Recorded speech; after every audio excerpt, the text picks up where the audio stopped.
Welcome to the special edition of PD Talk. Today we are joined by economist Yao Yang from Peking University. Welcome, Professor. Thank you. Chinese economy has maintained steady progress while it's still facing some challenges. So at this point, how should we understand the current economic situation and what is the key to resolving downward pressure? Well, I think some people around the world have a wrong understanding of the Chinese economy. They see, the price level is declining, real estate sector is declining, GDP growth is slowing down.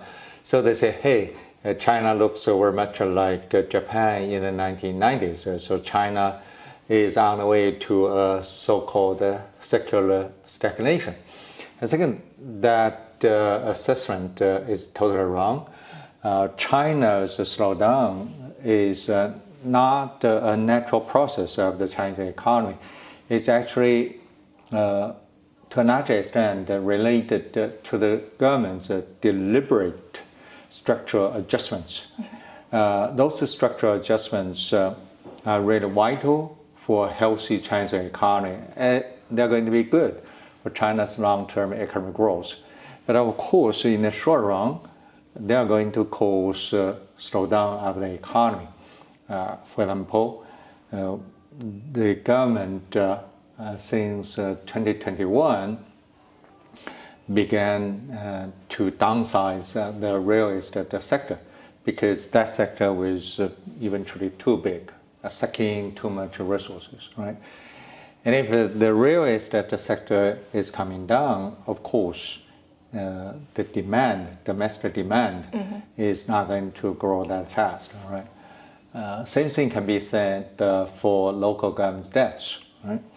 So local governments had borrowed too much, and particularly borrowing from the market. So the central government is trying to solve local government's debt problem. And that, of course, also has a contracting effect on the economy. But we can see the light in the tunnel of structural adjustments. The government has announced a series of policies to boost domestic demand. And we can see some positive results in October, right? Demand is coming up, real estate sales shows the sign of stabilization. Right. And the government also issued the 10 trillion RMB government bonds to swap local government's commercial debts. So all those actions are in the direction to kind of jump up the Chinese economy. Yeah, China has launched a package of stimulus policies. So how do you think we can further boost the confidence of investors and consumers? Well, still we have to think about the two elephants in the room, right? The real estate sector and also local government finance. Right? So the real estate sector has declined for now 3 years. So it's going to enter the fourth year. But the government has made the right decision to ask local governments to purchase those excessive stock of apartments. But there is a question of how to induce the local governments to do that, right?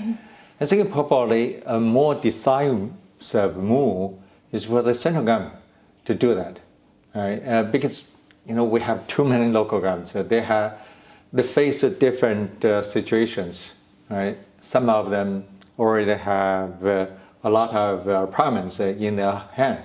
Okay, so in this case, if the central government goes down to the market and then purchase those excess apartments, it's going to greatly boost people's confidence, because this is the equivalent to say, hey, I'm confident in the future of the Chinese economy. I'm going to buy those excessive apartments, and then in the future, probably I can sell those apartments at even at a higher price, right? So that's one thing. For local governments, probably in addition to conduct this debt swap program, the central government needs to think about how to alleviate the financial distress at the local government level, right? Local governments are running deficits in their daily operation. So in order to boost the domestic demand, probably the central government has to think about a plan to inject some liquidity to local governments, probably in the order of 4 trillion to 5 trillion. That's going to have an immediate effect on domestic demand, because as I said, the local government are a huge source of demand. So what might be the focus of the policies next year, and how do you view the economic development next year? Well, next year we're going to face a lot of uncertainties because Trump is going to come back to the presidency in the United States. Right?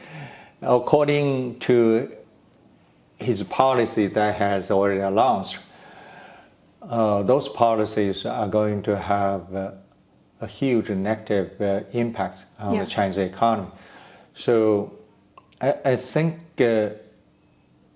it's not time to think about how to grow the economy, how to find a new source of growth.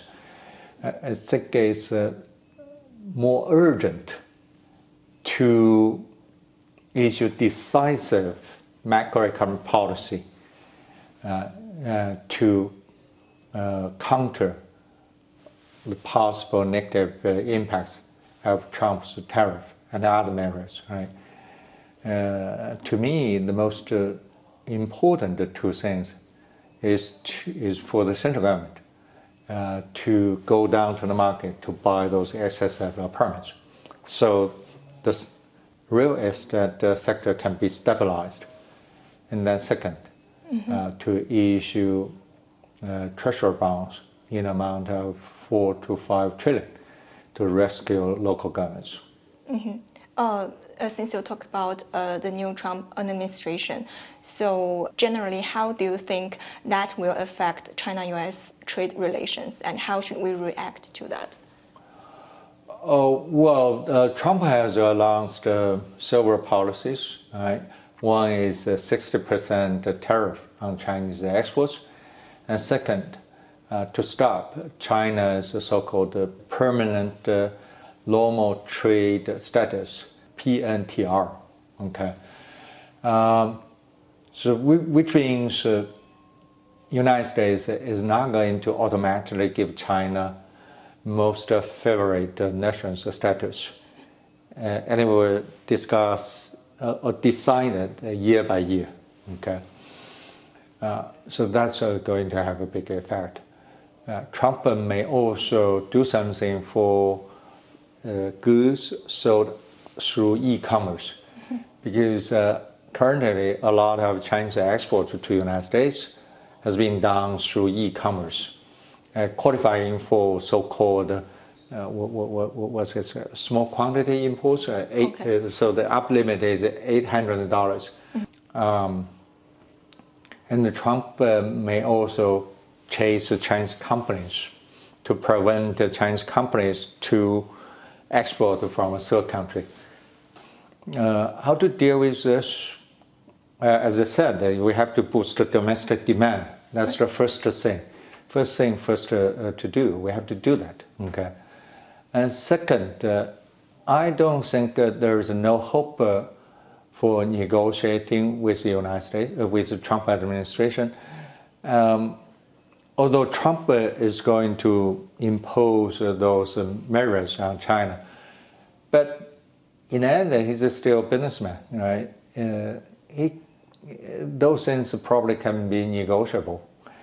Even if we just, Trump administration still impose those high tariffs, we can talk with Trump administration about opening up American market to Chinese investments, okay, particularly in the area of solar panel and also EVs.